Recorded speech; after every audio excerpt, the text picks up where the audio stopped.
Magandang araw po mga basamo. So today is October 25 po, Sabado. So mayroon po tayo ngayong home service. Cainta Rizal Pasig sa Greenwoods po. Kay Sir Carlos Jose.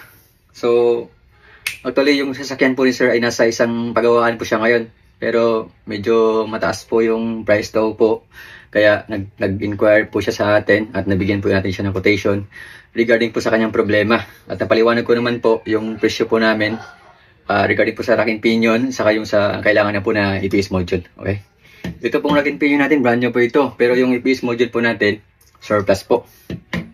So, via home service po tayo. Fix ko lang po ito. Yan. So, torque sensor, motor, sa racking pinion. Kaya po tinawag po siya racking pinion assembly kasi kasama na po yung motor, torque sensor, saka yung mismong assembly. Saka kailangan niya rin po ng piece module. Ito po yung inquiry niya po sa atin. So, yun lamang po at ibabox na po natin.